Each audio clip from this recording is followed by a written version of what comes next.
नमस्कार, स्वागत है आप सभी का मालवीय एकेडमी के इस YouTube प्लेटफॉर्म पे।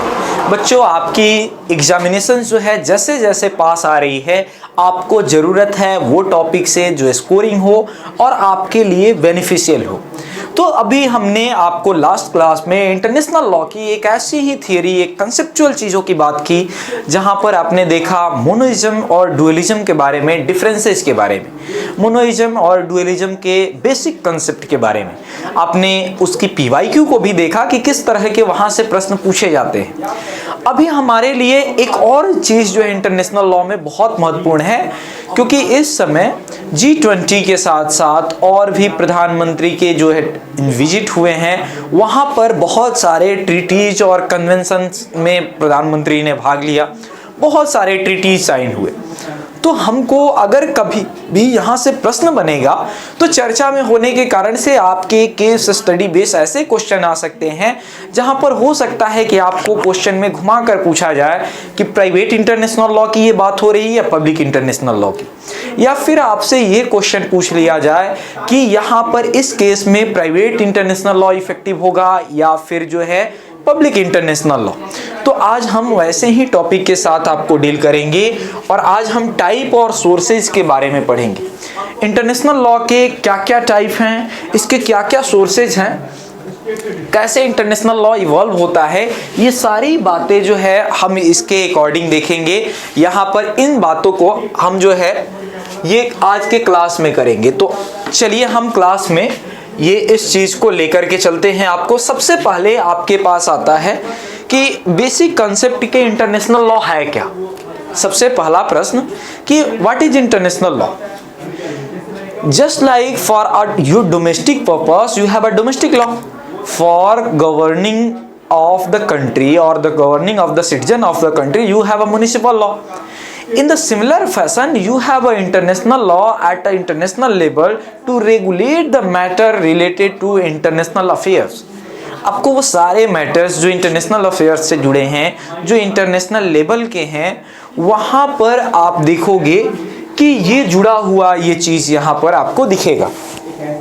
इंटरनेशनल लॉ के अंदर ये सारी चीज़ें आपको देखने को मिलेगी। तो एक बेसिक कंसेप्ट आपके पास ये आया कि जिस तरह से एक देश के नागरिकों को रेगुलेट करने के लिए, उनके कंडक्ट, बिहेवियर या फिर उनके क्राइम्स को रेगुलेट करने के लिए हमारे पास डिफरेंट जो है डोमेस्टिक लॉ होते हैं, म्युनिसिपल लॉ होते हैं। अब आपको कंफ्यूज नहीं करना है, domestic law, municipal law is a two terminology, it's denote the similar thing. ये दोनों एक ही चीज़ है। And we have another law that is called international law that regulate the matters of international affairs. If any matter arise between the two country or between the two distinct body that is of international importance, just like Amazon and Flipkart, अगर ये different कंपनियां हैं जो अलग अलग headquarters हैं और इस तरह के मैटर आते हैं, या फिर अगर मान लीजिए वालमार्ट के साथ टाटा का मैटर आता है, या फिर जो है अगर मान लीजिए कि WTO के साथ कोई मैटर ये आता है, कोई चीज़ के रेगुलेशंस की बात होती है, for that very purpose you need a international law. तो वहाँ पर आपको इंटरनेशनल लॉ की ज़रूरत होती है ताकि आप अंतर्राष्ट्रीय लेवल के मैटर्स को डील कर पाओ। तो every state has their own respective law that will call domestic law. In the similar way, the law regulate private, commercial and social purpose within the territory of your country. The international law regulate the matter beyond your country or the matter that is related to international level. जो international level के matter से related होते हैं, वहाँ पर आपको international ये law देखने को मिलेगा। अब सबसे पहले अगर बात करें तो यहाँ पर इंटरनेशनल लॉ की शुरुआत जो है आप देखोगे बेसिक्स, तो ये जॉर्मी बेंथम के द्वारा जो है फर्स्ट टाइम ये शब्द ये कॉइन किया जाता है 1780 में ये जर्मी बेंथम जो है इस शब्द को देते हैं। फिर उसके बाद ये जूरिस्ट जो है ये ह्यूगो ग्रोसियस जो है इसको और भी ज़्यादा, इसको और अच्छे से बात करते हैं। That's why the Hugo Grotius called the ये father of modern international law, क्योंकि उन्होंने कहा कि कुछ ऐसे लॉज होने चाहिए जो इंटरनेशनल लेवल के मैटर को रिलेट कर पाएँ, उससे जो है रेगुलेट कर पाएँ। फॉर एग्जाम्पल आपने बहुत सारे न्यूज़ पढ़े होंगे कि कुछ फिशर्समैन जो ये श्रीलंका से संबंध रखते हैं वो इंडियन नेवी द्वारा गिरफ्तार किए गए और some Indian fisherman is arrested by ये श्रीलंकन नेवी। तो ये क्यों गिरफ्तार किए जाते हैं? क्योंकि वहाँ पर we have a decided a border and it's not a rigid border just like your landmass area that is visible from far from that border. आपको दूर से वो नज़र नहीं आएगा। अगर आप चारों तरफ ओशन में ही हैं, दूर दूर तक आपको पानी भरा हुआ है, how can you determine that it's a boundary of India और it's a boundary of Sri Lanka? तो और ये उसमें आपके नाव में ब्रेक तो होता नहीं है। तो आप जो है ये अपने जो एक्सक्लूसिव जोन है उसको आप क्रॉस कर जाते हो, जो इकोनॉमिक एक्सक्लूसिव जोन है उसको आप क्रॉस कर जाते हो। इस मैटर को के regarding first time international law पे बात उठी कि there should be a international law that will regulate the matter of oceans और अ सी लॉज और अ रिसोर्सेज दैट इज ये lying in bottom of the sea, जो bottom of सी में स्थित हैं या जो ओशन के अंदर स्थित हैं। ये जो है आपको यहाँ पर, तो ये हाई सी के कंसेप्ट पे पहली बार आपने देखा कि ह्यूगो ग्रोसियस ने ये बात किया and his idea will be very famous in Europe and after some time that will be taking effect as a law of seas. एक लॉ ऑफ सीज के रूप में जो है आगे चल के वो डेवलप होगा और ये यूरोप में बहुत पसंद किया जाएगा। ये क्यों यूरोप के, why it is generated from Europe, why it originated from Europe? Because you all knows that Europeans are a good trader in our past and he needs such type of rules and regulation because there are a competition between Dutches, English yani Britishers, French companies and Portuguese company and so many such like of companies, Danish and other companies। तो इनके बीच जो प्रतिस्पर्धा होती थी उसमें आप देखोगे ये एम्फेसिस दिया गया यहाँ पर, और ये इस कारण से पहली बार ये बात उठ करके आया यहाँ इंटरनेशनल कम्युनिटी द्वारा कि there should be a international law, कि एक इंटरनेशनल लॉ होना चाहिए। अब we divided international law in two distinct category. First is public international law and second is private international law. Public international law और private international law को अगर आप देखोगे तो ये डिफरेंट मैटर को डील करते हैं। If you see the figure, the private international law dealing with a matter that is lies between two sovereign state. When I use the term state, whenever I use the term state, you know that I am saying the sovereign state means I am saying a nation, I am saying a country। मैं एक country के भांति, मैं एक nation के भांति में use कर रहा हूँ, क्योंकि स्टेट शब्द उसी के लिए यूज किया था। Bihar, UP, Maharashtra is not a state, it's a provinces. Because a state for the purpose of a state it should have a sovereignty, यहाँ संप्रभुता होनी चाहिए। It has a power to take decision in foreign affairs itself, खुद का foreign affair में वो power होना चाहिए कि वो डिसीजन ले सके। But our provinces like Bihar, Uttar Pradesh, Maharashtra and Tamil Nadu has not such right. Only the Indian government or only the India can take decision in external affairs।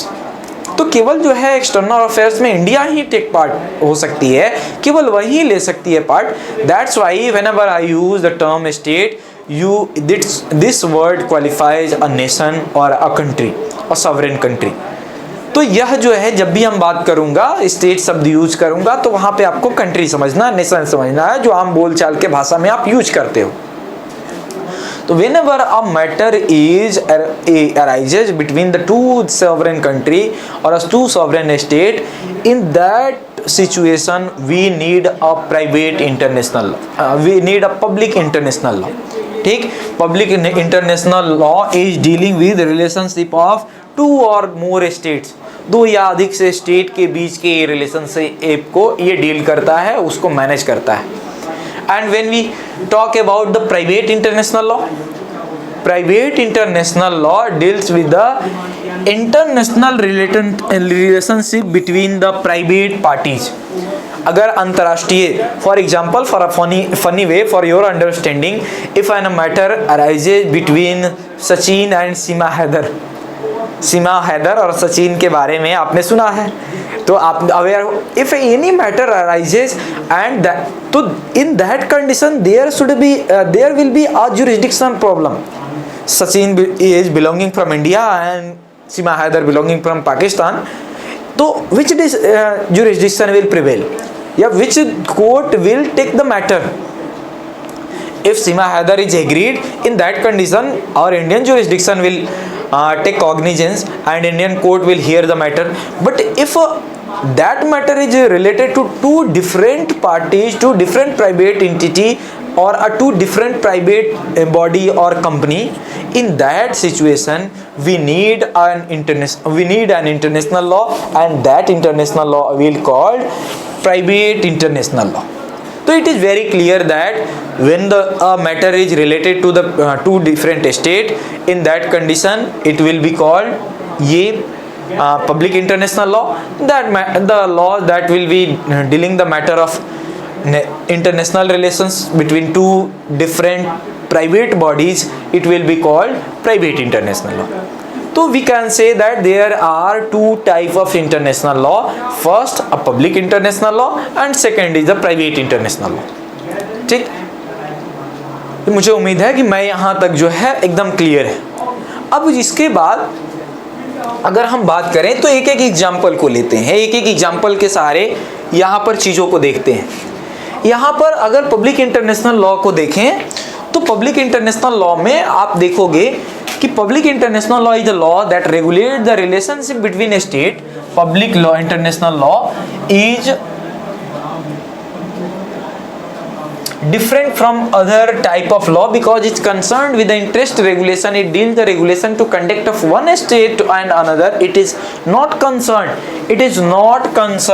with the relationship between two private entity. Either it will be a legal entity or a natural, चाहे वह जो है legal entity हो या फिर जो है ये नेचुरल पर्सन हो, इसके बीच के मैटर को रिलेट नहीं करता है ये प्राइवेट पब्लिक इंटरनेशनल लॉ.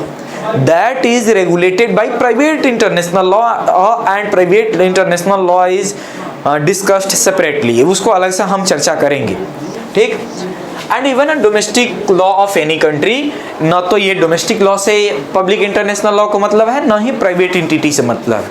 ये it is merely dealing the decision or merely dealing the matter relating to two different state, two different sovereign state. The primary objective of public international law is to provide a framework of rules and regulation which help to fostering a stable and organized international relationships. ये आप देखोगे इसके उद्देश्य क्या है, why it is created, because the main reason behind this laws is that it will be given of a stable condition for a flourishing of international law at international level. तो जो international relationship हैं, जो different state के बीच जो relationship बनते हैं वो अच्छे से फले फूले, यह जो है इसका प्राइमरी उद्देश्य है. And that law regulate that type of matters, और उसी तरह की बातों को ये रेगुलेट करता है.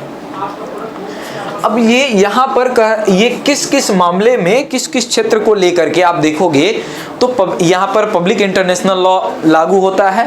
For example, for the purpose of peace and security, trade, weapons, international crimes, human matter relating to human right, and you have already read Universal Declaration of Human Right. तो matter relating to human right, intellectual property, biodiversity, climate change, ये finance, aerospace, siege, law of siege, I have already discussed law of siege, science and security, fisheries, extradition treaties means are rules and regulations set up that if any criminal flew from your country and you want to taken back with that country, in that condition if you have a extradition treaty, then that country will arrest the criminals and he return back to you, he submitted to you, वो आपको देगा तभी जब आपके पास extradition treaty है। आपने observe किया होगा कि many of leader who is not like by the citizen of that particular country, he flew and he goes for United Kingdom, England। वो ज़्यादातर भागना पसंद करते हैं इंग्लैंड, जिनके यहाँ भी तख्ता पलट हो, विद्रोह हो जाए। Why he goes for England? Because England has a very few extradition treaty with a very specific country। बहुत कम देशों के साथ ये प्रत्यावर्तन की जो है उनकी ये ट्रीटीज है, and he is not bound to give the criminals to the particular country। वो जो है बाध्य नहीं है कि वो गिरफ्तार करे और उस कंट्री को, because he has no any binding extradition treaty। तो इस मामले में भी यह जो है international law, public international law deal करता है। And the matter relating to natural resources, fisheries, ये सब जो है ये मैटर जो है ये all that type of matter will be heard on the head of public international law. तो इस तरह के सारे मामले आपके कहाँ सुने जाएंगे? That will be heard in public international law. Public international law के तहत जो है ये सारे मामले सुने जाएंगे। Now if we talk take the example of such type of international law, we have a perfect example of World Trade Organization's rules and regulations. Before World Trade setup of World Trade Organization, we have a GATT, General Agreement on Trade and Tariff. GATT is established in 1948 and he regulates all the matter relating to trade and tariff at international level of different countries। अलग अलग देशों के trade and tariff के जो matter होते थे उसको ये पसंद करते थे, उसको जो है ये मैटर को डील करते थे। But there is when your economy is boost up और your economy is open, in that condition the scenario is totally changed and there are so many type of ये queries और ये crimes will be emerged from that will be not in previous ये trade जो पहले के trade में नहीं था, वो नए नए तरह के कॉम्प्लिकेशंस आए। For example the matter relating to copyright, the matter relating to intellectual property rights, all the intellectual property right like patent, copyright और ट्रेडमार्क और geographical indication and all type of that ये models that regulated by models law, UNCITRAL models law. ये जो अंतर्राष्ट्रीय level पे यह जो है यूनाइटेड नेशन ये trade related aspect of intellectual property right जो आपको दिया गया है, इसके जो मॉडल्स लॉ हैं उससे संबंधित जो मामले आने लगे, in that condition GATT is unable, GATT GATT means general agreement on trade and tariff is unable to handle the matter. And in 1995, January 1995, we changed GATT into World Trade Organization, WTO. So from 1995, we have a body that will call WTO. India is a member of from very beginning at the time of GATT. जब से GATT है तब से हम member हैं। यह क्या करता है WTO? यह WTO का रोल है कि दैट ये will create the environment and for global international organization dealing with the rules and trade between the nation. It is an intergovernmental organization that regulate the and facilitate international trade. WTO regulate the international trade.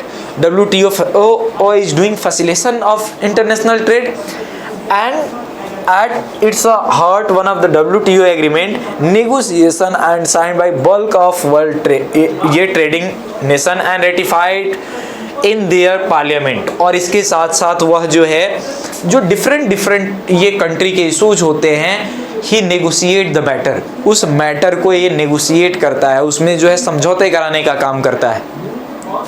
तो essentially the WTO is the place where member government try to sort out the trade problem they faces to each other। और इस कारण से हम क्या कहेंगे कि WTO एक फैसिलिटेटिंग जो है एक आपको स्टेज है जहाँ पर डिफरेंट लोग जो है उस मैटर को डील करते हैं, अपने प्रॉब्लम्स जो ट्रेड रिलेटेड एस्पेक्ट के प्रॉब्लम है उसको डील करते हैं। तो इट विल बी ये example of a public international law and you are very aware that what public international law govern और what public international law means, इसका मतलब क्या है और ये क्या काम करता है। Now we take the private international law। When the matter is not related to two sovereign country or a matter relating to the two ये individual person that has global importance,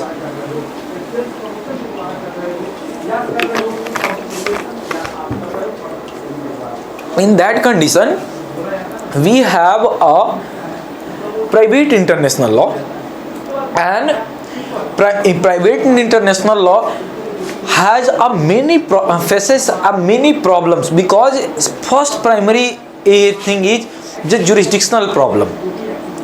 If one company is belonging from India has any issue or another company that has office in USA, why the USA company is accepting your rules and regulation, or why the Indian company will accept the rules and regulation relating to United Nations? ये क्यों करेगा? ये matter को आखिर वो क्यों जो है इस तरह के मैटर को करेगा? That's why always issue has been seen in private international law, and that's why this law is called conflict of law। इसको हम कन्फ्लिक्ट ऑफ लॉ कहते हैं, क्योंकि डिफरेंट ये ओपिनियन के एमलगमेशन जो है ये आसान नहीं होता है। दो कंट्री दोनों रिजिड है कि मेरे अनुसार सुना जाए, दो कंट्री के प्राइवेट इंडिविजुअल्स जो रिजिड है कि मेरे अनुसार सुना जाए। That's why private international law often referred as a conflict of law. It's referred as conflict of law is a set of rules and principles that govern interstate interaction and transaction of private party। It is a body constituted and of convention, models law, domestic law of state and secondary legal sources। ठीक। And how the how the private international law evolved? With the emergence of different treaties, with the emergence of different type of ये convention, this will be regulated. आप देखोगे different के ये convention से, treaty से, if the matter is relating to India and Pakistan, only India Pakistan is a signatory member and the company belonging from India और the company belonging from Pakistan will set a rules that by the rules by that rule this the trade will be regulated। उस जो है rule के कारण से यह व्यापार चलेगा। if any matter is related to excluding India and Pakistan, that set of rules is not eligible to hear the matter or deal the matter। अगर वो मामला किसी और के साथ जुड़ा हो भारत पाकिस्तान को छोड़ के, तो फिर वहां वो यूज नहीं होगा। You need a different type of treaty with that particular country, तो वहां पे आपको उस कंट्री के साथ ट्रीटी करना होगा। तो इस कारण से यह इंट्रा स्टेट जो है आपको एक लॉज देखने को मिलेंगे जो दो या दो से अधिक, ये इंटर स्टेट आपको एक रूल्स रेगुलेशन देखने को मिलेंगे जो आपको दो देशों के साथ जो है ये मैटर को डील करता है, दो देशों में ट्रेड या इंडिविजुअल प्राइवेट पर्सन को। अब यहाँ पर ये हमने क्यों बोला कि ये Y it is called a conflict of law, because of one passage related to conflict of law has been already asked in your examinations। तो conflict of law has a problem which first problem is which jurisdiction should be permitted to hear the case, किस jurisdiction में matter को permit किया जाए, and the law concerning which jurisdiction should be applied to the issue the case, और किस देश का law लगे। we have two countries or a matter related to matter related to two countries। For example, in a marriage law, there is a conflict of law which respect of marriage related issue between a couples belonging to different jurisdiction। मैंने जो आपको बताया ये सचिन और सीमा हैदर वाली same example यहाँ पे है। If two person who have a distinct nationality एक जो है इंडिया के, एक पाकिस्तान के, या एक इंडिया के एक यूएसए के हों, एक इंडिया के एक जापान के हों। जैसे एस जयशंकर साहब जो है हमारे इंडिया के हैं, उनकी वाइफ जो है वो ये जापान की है। तो अगर वो जो है ये अगर ऐसा मैटर आए, ठीक, तो ये जो है ऐसे अगर रिलेशनशिप्स के मैटर है, जैसे मोदी जी हमारे ये जो है इंडिया के हैं, मेलोनी जी हमारी जो है वो इटली की है। तो if in either in friendship और either in marriage, if the matter relating to to different citizenship, in that condition the question about which legal system and norm should be apply, कहाँ के वो ये legal system लगेंगे, Indian या Pakistani, Indian या Japanese, Indian या Italian. तो यहाँ पर आपको ये हमेशा एक इशू देखने को मिलेगा in your private international law, ठीक। तो we have read about type of ये international law, and we have learned there are two type of international law. First is private international law and second is the public international law. The second things that is related to today's class and most important thing is source of international law. If we ask to you that what is the source of law at the international at a national levels law or a domestic law or a municipal law, you have a easy method that you said that at our parliament or legislature is the source of our domestic law. Parliament enacted the rules and it will be applied by the court. Parliament जो है हमारे rules को बनाती है, court द्वारा लागू किया जाता है। तो parliament is enacting the rules and regulation, that why it is a source of law. But at international level what will be source of law? International level पे कौन बनाता है? There is not a single parliament for the all ये state of that ये global world. आपके पास इस तरह का कोई एक सिंगल तो पार्लियामेंट है नहीं। तो यहाँ पर अगर आपको देखना हो तो सोर्स ऑफ लॉ में वी द मोस्ट ये authentic source of international law is article 31 of statute of international court of justice. And article 31 sub ये clause 1 why what is saying that clause that if the CJI it means criminal ये international court of justice provide the source of international law into the primary and secondary sources. It is given the idea of primary and secondary sources. First, primary sources include all the conventions. Conventions mean treaties. All the treaties that is written or regulate at international level or that is signed and at international level, that will be called a source of international rules or international law.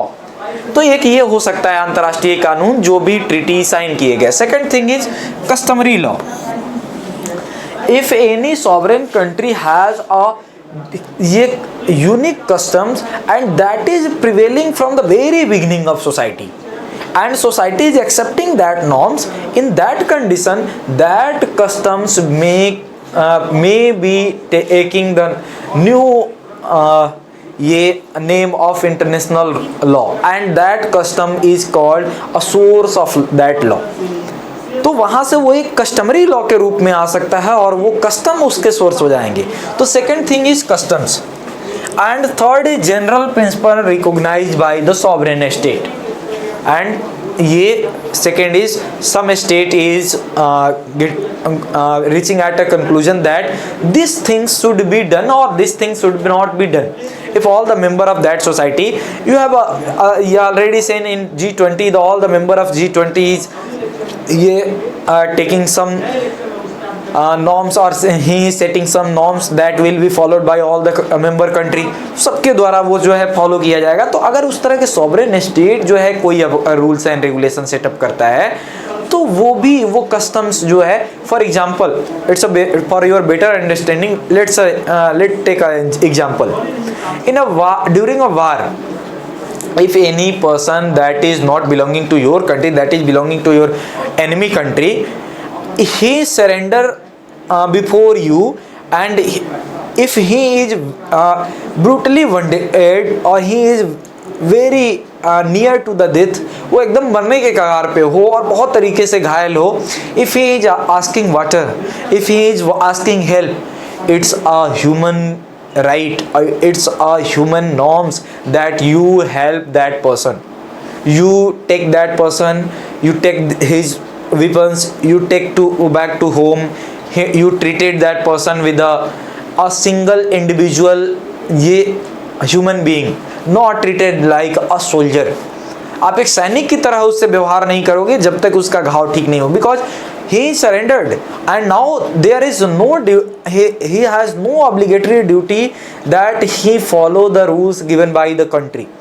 अब वो अपने देश के order नहीं follow कर रहा है, तो वहां पे आपकी and it's there is a no such treaties at all for that purpose. It's a custom, it's a rules recognized by sovereign states. यहाँ पे एक नैतिकता के आधार पे इसको स्वीकार किया गया सभी देशों में. That may be a source of international law, तो ये भी जो है इंटरनेशनल लॉ का एक सोर्स हो सकता है. And therefore the treaties, custom और principle law are the primary source of international law. And secondary source of international law will, secondary source of international include any type of judicial decision that is given by ये international court of justice. If an international court of justice has given any type of judgment, this judgment will behave as a rules for the country that is taking part of that case. जो देश उसमें भाग ले रहे हैं उस case में, उनके लिए वो एक रूल के रूप में काम करेगा, एक अंतर्राष्ट्रीय लॉ के रूप में काम कर रहा है. Whenever the both party agreed the same, in that condition only the international court of justice will hear the matter, and if the international court of justice given any judgment, you are bound to follow it. आपको उसको follow करना पड़ेगा, and it will be behave like international rules and regulations. तो ये भी एक international law के part हो सकता है. And any type of digest और पब्लिकेशंस और मैगजीन्स दैट विल और books that will be written by a very famous और वेरी गुड जुरिस्ट, बहुत अच्छे लोगों द्वारा, बहुत अच्छे न्यायविदों द्वारा अगर ये कोई बात, किताब, ऐसी बातें लिखी जाती है, and that will regulate the society and that will help to establish peace and so ये security at international level, in that condition that will use also as a ये source of international law. तो यहाँ भी जो है इसको हम source of international law के रूप में देखेंगे. तो आपने देखा कि हमारे जो सोर्सेस ऑफ इंटरनेशनल लॉ हैं इसको हमने दो भाग में डिवाइड किया. अब primary sources, some are the primary sources and some are the secondary sources. ठीक, अब जो है first we take treaties, because ये treaties is very highlighted at in this year and there are so many type of treaty will be signed by Indian government. तो ये treaty will be a primary source of international law. A treaty or you use international convention or charter referred a legally binding written agreement in which a state agree to act in a particular manner to specify the agreement. ये आपके एक written ये जो है document है जैसा दोनों देशों ने सहमत हुआ. And treaty is a complex document, particularly when more than two party is taking place. If more than two state is taking place, that treaty will be complex because all the provision of relating to that particular state will be clearly written in the treaty. अगर एक देश से दूसरे देश में हो रहा है तो इट्स अ नॉर्मल, बट अगर एक ट्रीटी जो कई देशों के साथ हो रही है, इन that condition it will B complex document. तो वो एक कॉम्प्लेक्स डॉक्यूमेंट के रूप में वर्क करेगी. ठीक, अब कह रहा है ट्रीटी में be drafted between state by their leaders और government department depending upon circumstances. अब ट्रीटी को जो है उनके लीडर ऑफ गवर्नमेंट द्वारा या फिर anybody that is authorised to signing the treaty will be sign the treaty. अब आप जो है any treaty that will be taken place at international level will be ratified by leader of the government और president of India, because all the treaty are you have already read that all the treaties and international convention will be signed at a name of president. जो है ये constitution में आपने पढ़ा president में कि जितनी भी अगर अंतर्राष्ट्रीय कोई बातें साइन होगी it will be signed at a name of president. तो अब वो जो है प्रेसिडेंट के, if the president is not taking part of that particular treaty और he is not physically present, he will send the person or any जो है any representative to the particular treaty, and the person that is taking part in a particular treaty has authorized to sign the treaty. ये Prime Minister of India is taking part in that treaty, he is authorized to sign the treaty. If our foreign minister is taking part for the purpose of getting treaty, he is authorized for signing the treaty. It means the leader of government or any person who is authorized by the government has a power to ratify the treaty. But here is a unique character. There is a way to ratifying the treaty, and we have to learn one by one. First is consented by signature. If on a treaty both party consented the same, both party putting the signature after consented, it will be called that treaty is binding, because that treaty is signed, that treaty is signed properly and consent will be given properly. तो यहाँ पर consent जो है ये दे दिया गया, treaty जो है प्रॉपरली साइन हो गई। इन दैट सिचुएशन ये आप देखोगे कि सिग्नेचर जो है ये करने से ट्रीटी रेटिफिकेशन हो जाएगी, रेटिफाई हो जाएगी। सेकेंड मेथड है consented by exchange of document. if you have exchanged your document, it means if you have given the paper to Modi ji given to paper to Meloni and Meloni given the paper to the Modi ji, if the exchange of document is taken place between India and Italy, in that condition that treaty will be assumed as a ratified treaty. हमने अपनी बात अपने all the term and conditions will be given to the against party and the party did the same. वो हमारे लिए दे रही है, मैं उनके लिए दे रहा हूँ. In that way, that treaty will be ratified by the way of exchange of document. And third is the most crucial thing, that will be consented by ratification of parliament or legislature. Third जो है ये parliament के legislature के ये जो है यहाँ पे रेटिफिकेशन से आपको दिया जाए, उसके कंसेंट से दिया जाए.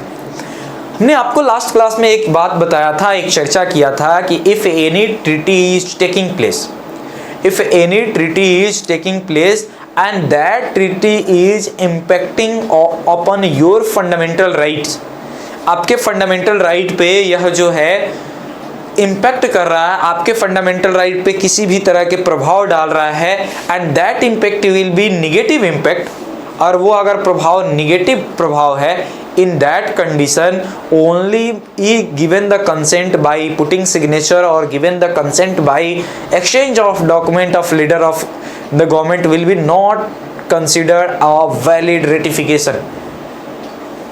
If the fundamental is violated by international laws, in that condition it's a essential point that government should transform the treaty according to a state legislation and in state legislation that should be ratified.